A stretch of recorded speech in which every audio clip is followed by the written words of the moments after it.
In today's video, we are going to be going through the CMS 1500 claim form. Now, if you have seen my old video, I'll link it above. I went through the claim form there.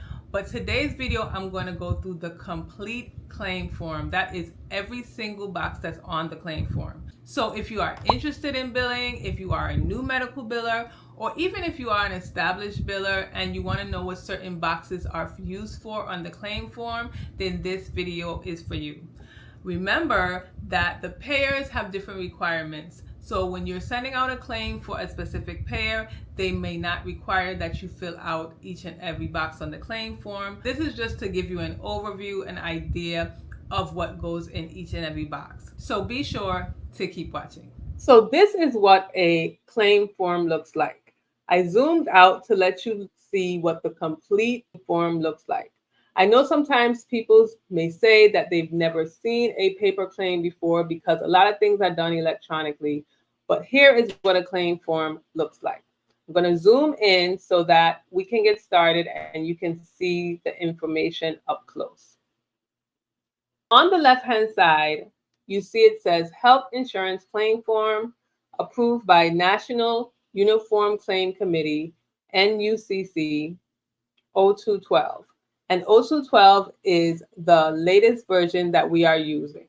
So on the right-hand side, if you notice, there's a white blank space. This is where you would put the payer's name and address. So we're going to use Cigna, for example, as the payer.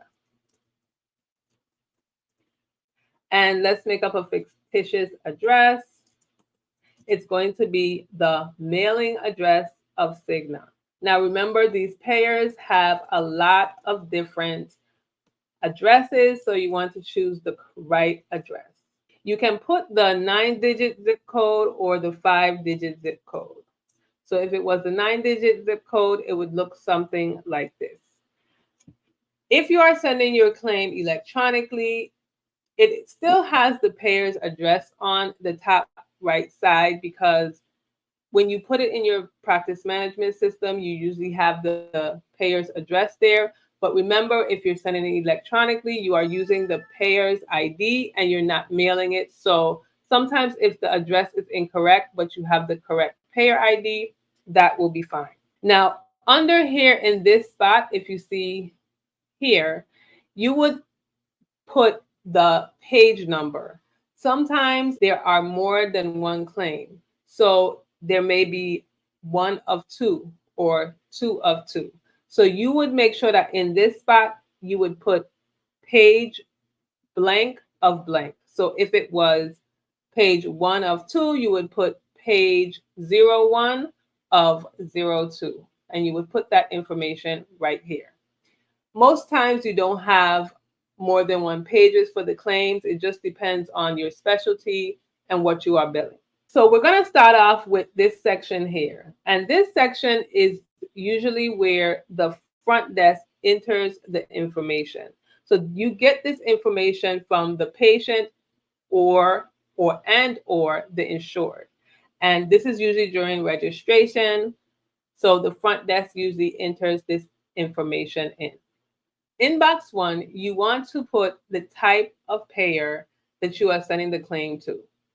So you have Medicare, Medicaid, TRICARE, CHAMP VA, a group health plan, FECA, Black Lung, and other. Now we're going to pretend that this claim is for a group health plan. Then you have box 1A, which is the insured's ID number. And in this box, you are going to put the member's ID number, which is usually comes off of their card. It identifies the insured.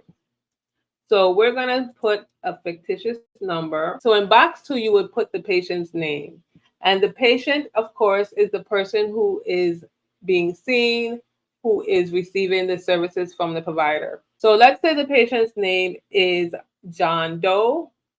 You're going to put Doe as the last name, John as the first name, and let's say A is the initial. If John was a senior, you would make sure to put senior behind the last name and then his first name.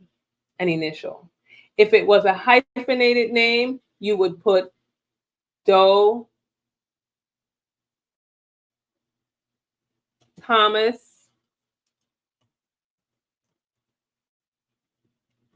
Sr. Okay. In box 3 is the patient's birth date. Now, if you notice, it has month, month, day, day, year, year. And you'll also put the sex. So if the patient's date of birth was January 1st of 1955, you will put 01 01 55, or even though it has YY for year, year, most payers want it to be a 4-digit year. So you would then put 1955 instead of 55. Remember, it depends on the payer, and the payer may want it either way. And John is a male, so you would put his sex as male. In box 4, you would put the insured's name. Now, the insured could be the patient, or the insured can be someone else. So, for example, let's say the insured is not the patient. Let's say the insured is the patient's spouse. So, we're going to put the spouse's name, which is Jane Doe. Again, you're going to put the last name first, and then the first name, and then the middle initial. In box 5 is the patient's address. This normally is the mailing address of the patient, but it could be the physical address of the patient as well. So let's say 123 Apple Street is the address. And in box 6, you would have the patient's relationship to the insured. So like we said, that John is Jane's spouse, so we would click spouse, but you can also click self if the insured is the patient or child or other. As far as other is concerned, you can have a patient who is under their grandparents' account, maybe their step parents' account, or I have even seen some girlfriend and boyfriend accounts, so I would think that would fall under other. In box 7, you want to put the insured's address. The insured address, let's say, is the same address as the patient. That may or may not be true, but you will put whatever is true for you. Of course, you need to put the city, which is, let's say, Brooklyn. We're going to put the state as New York. We're going to put the zip code as, and then we can put the telephone number.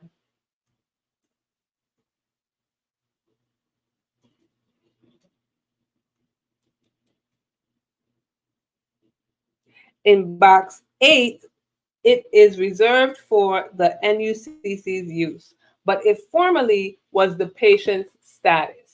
We don't use that now, so we would leave that area blank. Then we'll put in the city for the insured, which is the same as the patient's city.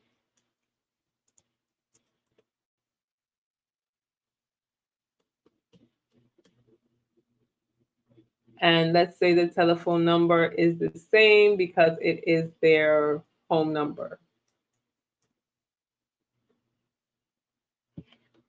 So in box 9, we're going to put the other insured's name, which you will put it as the last name, first name, and middle name again. And the only time you fill out box 9 is if you have marked box 11D as yes. That would mean that the patient has another insurance along with Cigna or along with this insurance that you're billing to. So you want to put who the insured of the other insurance is. Let's just say that the patient is the insured of the other insurance. So we're going to put the patient's name here again.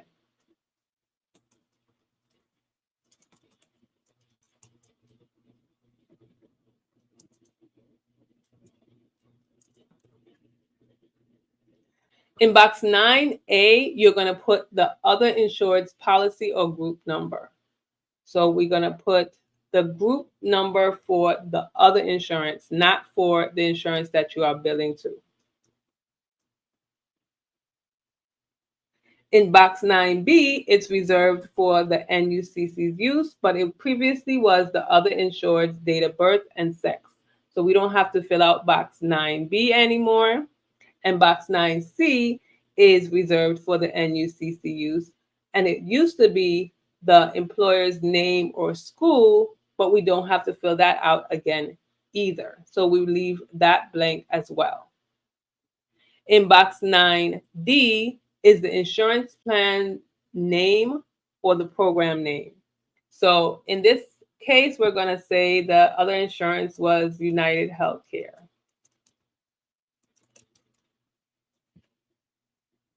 Remember, if you did not fill out box 11D, you will leave 9 through 9D blank.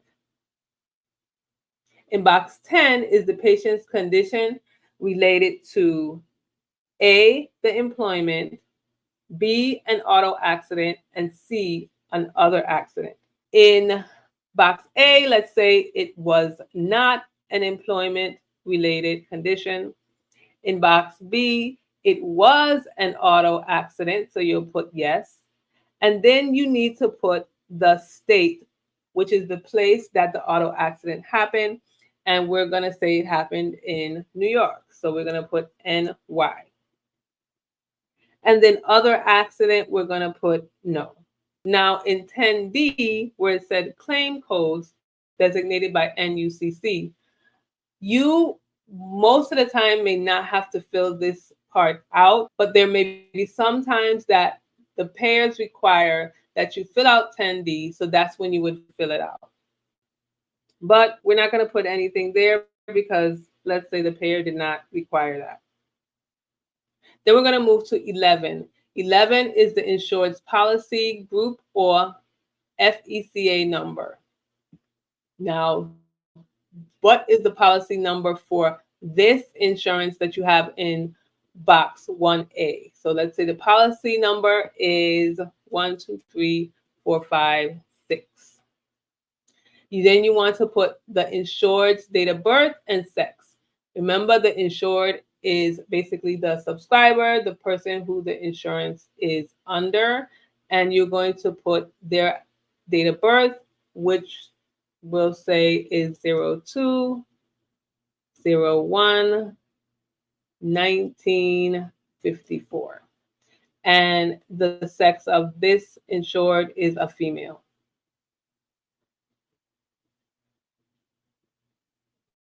In box 11B is other claim ID, which is designated by the NUCC. So depending on who you are submitting the claim to, maybe it's to a property or a casualty payer, such as like an automobile or a house or workers' comp payer, you may need to enter in this information. So you need to enter in the qualifier and the information, the claim ID number. Most qualifiers are 2 digits. So let's say you put here Y4, and then let's say you need to put in the agency claim number. So the agency's claim number is 888-222-666. Okay. In box 11C is the insurance plan name or program. So the insurance plan name is Cigna. So we're going to put Cigna Healthcare. Now here is box 11D where they're asking you if there is another health benefit plan. And there is, because we entered that information in 9. So we're going to click yes. And it tells you that if it's a yes, then you need to complete 9, 9A, and 9D, which we did already over here. In box 12 is the patient's or authorized person's signature. So you can have the patient or the authorized person actually sign this section, or you can put signature on file or SOF, which stands for signature on file, to state that the patient or the authorized person is giving you authority to release any of the medical information necessary to process the claim. It's also stating that it's authorizing the request of government benefits to either be made to themselves or to the party who accepts assignment below, which we will discuss later on. Then you're going to put the date that it was signed. In box 13, the insured or the authorized person's signature should be here. So it should either actually be physically signed, or it can say signature on file if there is a signature on file, or SOF. Now, in this box, you are authorizing payment of medical benefits to the undersigned physician or supplier for services described below. So we're going to put here SOF, which stands for signature on file. And then here we will put 04/03/2024. And here we're going to put SOF, which stands for signature on file. So from box 1 to box 13, this is basically the patient's or the insured's information. And from 14 down is basically what the physician, the coder, and the biller enters on the claim. So in box 14, we have the date of current illness, injury, or pregnancy. Again, when you're putting in dates, it says month, day, year, but for the most part, we do month, day, and then year, meaning the 4-digit year. So the date of the current illness, let's say, is 04. We're going to use 03/2024. Then you're going to put in the qualifier here. I will put on the screen what the different qualifiers are that you can use, but this all depends on the payer and if they want that information here. So we're going to use 431, which is onset of current symptoms or illness. There are other ones. Again, I'll put them on the screen. Box 15 is the other date. So the other date is related to the patient's condition or the treatment. Again, you're going to have the qualifier and the date. So we're going to say, because we said it was an accident above, we're going to put the code 439, which stands for accident, and we're going to put the date of the accident. So the accident was 03/15/2024. Now in box 16 is the dates the patient was unable to work in current occupation. So of course, this is only if the patient has a job and was working or whatever. So we're going to put that the patient was out from 03/15/2024 to, let's say, 04/03/2024, because they are able to come back the day of this visit. In box 17 is the name of the referring provider or other source. Now, the referring provider is the person who referred or ordered the services or supplies. So the referring provider usually may be someone else, a provider who referred this patient to the provider that they are seeing. And then you have the ordering provider, which could be the actual provider who is rendering the services on that day. It just depends on the services and what is being done.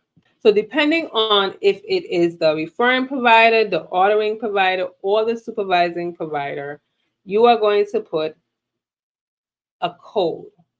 So you're either going to put DN, which stands for referring provider, or you can put DK or DQ. But this is going to be a referring provider, and we're going to use DN. We're going to say the doctor's name is Ann Williams MD. And 17A is if there is a non-NPI number. So if the provider does not have an NPI number and you are using some other number like the state license or the provider UPIN, you can put it in 17A. So let's say the state ID is 45666. Now, for the most part, most providers have NPIs, so you would use 17B instead for the NPI. If you don't know what an NPI is, then you can watch my video about all the numbers that you need to know about. I will link it above. But the NPI is normally what every provider has, and it is the National Provider Identifier. It's usually a 10-digit number, so let's put in 10 digits here.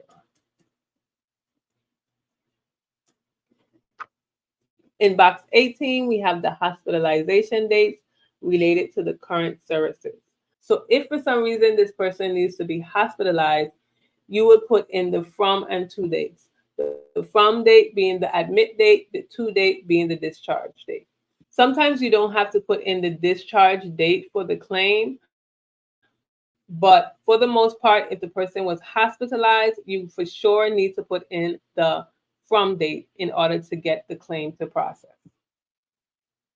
So let's say the hospitalization date was the 15th of March,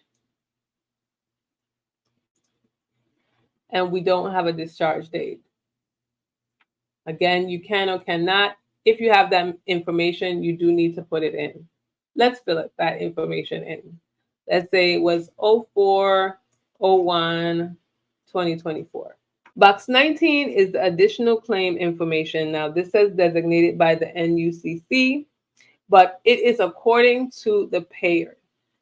So depending on what you are billing on this claim may determine what you're going to put in box 19. Now, we're billing something for a guy here, but when I bill for OBGYN, I usually put in box 19 information about the patient's global OB care. So it will be the dates of their antepartum services. I would put that in box 19. There are a lot of other things you can put in box 19. So if you fill out the claim form and you use box 19 for something else, just drop that in the comments to let other people know what you use that for. So let's just say we're going to put here, I don't know, some dates that this patient was seen. Okay, so just say we did. Again, you can put anything in this box that is like additional information and what the payer wants you to put in this box. So you would have to find that information out. In box 20 is the outside lab and the charges. So if you needed to bill for purchased services through an outside lab, you will click yes. And then you will put the charges for that. So let's say it was $20. That looks a little weird, but you know. In box 21, you're going to have your diagnosis or nature of illness or injury. Now, this is where you guys are probably familiar with if you have used a claim form before or you've heard about the claim form, and this is the diagnosis code. So in ICD-10, you can have up to 12 diagnosis codes. You don't always use 12 diagnosis codes, and you don't have to, but you have a space for 12 diagnosis codes. ICD-9 only had a space for 4. Now, I remember when we first started to use ICD-10 and providers will fill up all 12 diagnosis codes because you could, but you don't have to fill up all the diagnosis codes. So let's say we have I-10, and then you have B. Now you notice they are in letters, so A, B, C, D, all the way to L. And then let's say D25 0.9, which a male could not have, but we're going to use that anyway. And you'll go on and on and on. If you had up to 12 diagnoses, you can use them. So where it says ICD indicator, you will put a 0 because we are using ICD-10 diagnosis codes. But when we were using ICD-9, you would put a 9 there. And I'm assuming when we get to ICD-11, you will put a 1 there. So you just want to indicate which ICD set you are using. In box 22 is the resubmission code and the original reference number. Now, this is used for when you want to send a corrected claim or you want to void a claim. If you are sending a corrected claim, you will put a 7. If you are sending a voided claim, you will put an 8. And then you will put the reference number. So basically the claim number that you are correcting or you are voiding. So let's say this is the claim number. So they know by this that you want to correct claim number 356, blah, blah, blah, blah, blah. In 23, you have the prior authorization number. Now, this can be the prior authorization number, a referral number, a CLIA number, a mammogram number. It says prior authorization, but again, certain payers want certain information here. So if you had, let's say, a CLIA number, which is a laboratory number that you use, you will put that here.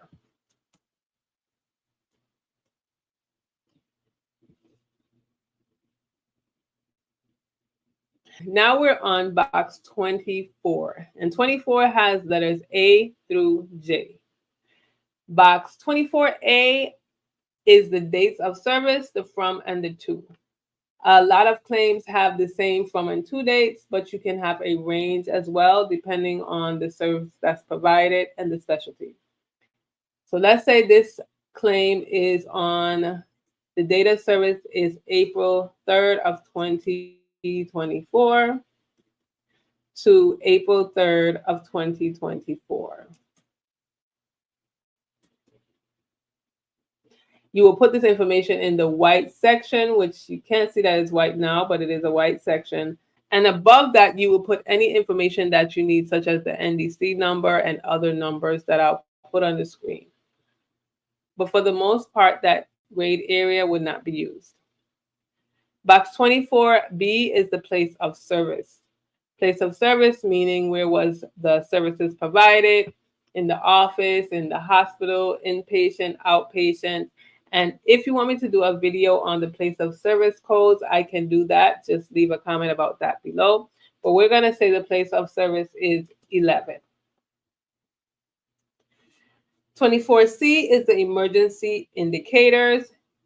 You will put a Y here if it's an emergency or leave it blank if it's not an emergency. So this is going to be not an emergency, so we're not going to put anything there. 24D is the procedures, services, or supplies. So this is where you're going to explain basically what's happening. Again, the claim form is like a story, so you want to tell the payers what was done. So we're going to say that this patient had an office visit, and then you're going to have the modifiers. So you can put a modifier if you need to on this particular CPT or HCPCS code. I can also do a video on modifiers if you want me to, so also leave that below. But let's say we want to, use a modifier. So we're going to use modifier 24. And modifier 24 means that this is a visit that was done within the post-op period for a procedure that was performed.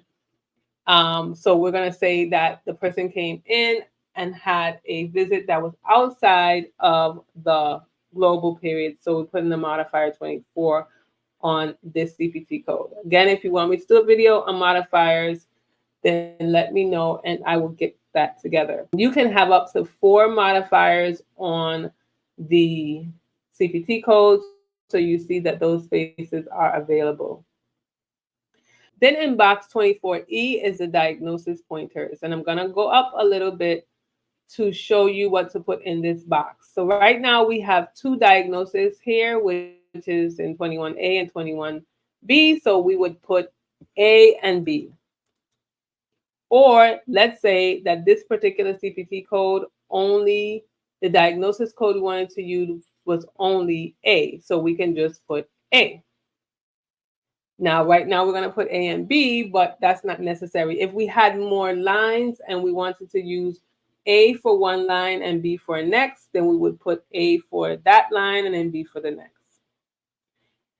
24F is the charges, which is the amount of the CPT code, which we're going to say is $200. 24G is the days or the units. So this was 1 day, so we're going to put 1. If it was 2, 3, we will put that there. And 24H is the EPSDT family plan, which is the early and periodic screening, diagnosis, and treatment, and family planning. So if it was for family planning, you would put Y for yes. And if it was for the early and periodic screening, you would put the code here. In 24I, we have the qualifier. So again, if the provider, the rendering provider now, did not have an NPI number, you would put here the qualifier and then put what number you're going to put in J. So for instance, let's say it was for a state license, you would put 0B here, 0B here, and then you would put the state license here in 24J. Now, if the rendering provider has an NPI, then you're going to put the NPI number here. Okay? And again, you're going to do that for all 6 lines if you have 6 lines. You may have 1 line, you may have 2 lines. It just all depends, but you cannot go more than 6 lines on one claim. That goes back to the beginning when I said that you can have pages. So if you have 8 lines, then you would have page 1 of 2 and page 2 of 2. But right now for this example, we just have 1 line. Like I was stating before, the line above each line, which is this line here, you can put whatever information you needed to. So for instance, if you had a drug that you wanted to put on the claim form to bill, you might need the NDC number, and then you would put that information alongside here. So, you put whatever information you need to put above that. This is again to explain about that CPT code or HCPCS code that you have listed here. In box 25, you're going to put the billing provider's tax ID number. And this number is going to be related to whoever is in box 33. So you're going to put that number here. And you're going to choose whether it is the EIN number, which is the tax ID number, or if it's the Social Security number.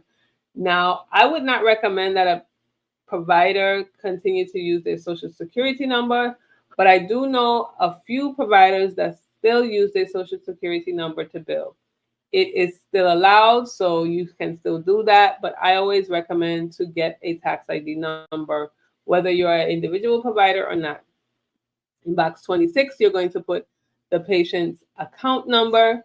So that is whatever your practice management system puts out. So we're going to say this is John Doe's patient ID number. And in box 27, you have accept assignment, yes or no. And accepting an assignment just means that the provider agrees to accept the assignment under the payer's program, meaning they agree to abide by the rules and accept the payer's amount for the services that they are billing for. So you'll click yes. You're going to put the total charge, which at this point it's just $200 that it was supposed to be, but it looked like we have a little bit more zeros here. So we're going to equal that up. Now, 29 is the amount paid. So the amount paid can either be how much the patient paid or how much another insurance or third party payer has paid. So why has that disappeared?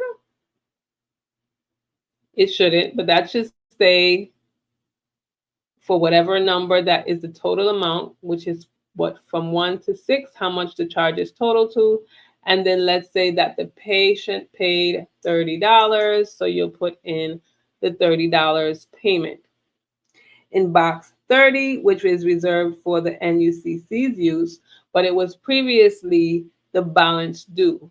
So it was previously the total charge minus the amount paid, and then you would put here what the balance due is, but that's no longer required. So in box 31 is the signature of the physician or supplier, including degrees or credentials. So it's just certifying that there's statements that is on the claim form are true, and that they can be billed. And so this is the signature of the provider who is rendering the services. And you can have them sign it, which most of the time the doctors don't sign it anymore. I remember a long time ago, we used to have the doctors actually physically sign these, or we used to stamp them, but we don't do that anymore. But you would put the provider's name and the date that the signature was signed. In box 32 is the service facility location information. So this is where the services were actually performed. If it was performed in the house or in the hospital or in the office, you make sure that you put that address there. So if it was performed in the hospital, you need to get the hospital's address and put that there. It's going to be in the same format as the address above of the payer. So we'll put um, Governor ATL Hospital. The address is P.O. Box 5863. And we're going to say that is in Brooklyn, New York, 11207. I forgot to put the doctor's name. So we're going to say Alice White, MD, and we're going to put 0403-2024. In box 32A, you're going to put the NPI of the service facility location. So you're going to have to get that information from them in order to bill out this claim. So we're going to put the NPI number here. In box 32B, you're going to put the non-NPI qualifier. Again, if you need to put a state license or another number there, you can put that there. For the most part, if the provider or the facility has an NPI, you don't need to put the non-NPI number. And last but not least is box 33. So in box 33 is going to be the billing provider's information and phone number. And that is who you want the payer to send the payments to.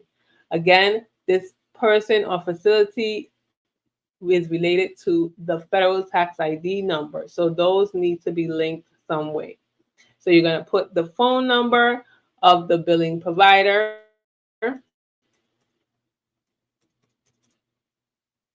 And then you're going to put the address of the billing provider. So the name of this office is ABC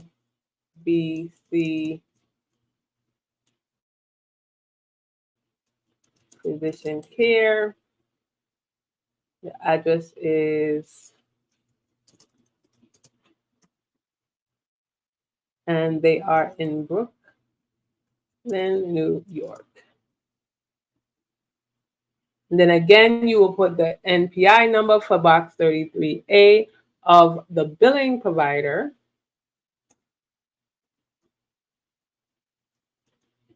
And then in 33B, you're going to put the non-NPI number if there was one. So let's just say there was and they required it, you would put the, let's say, state license number. So I hope that was clear. I hope it wasn't too long either, but this is just a review of how to fill out the CMS 1500 claim form. So if you have any questions or anything was unclear, please be sure to leave a comment below and I'll answer your question. And I will see you again in my next video. Thanks for watching.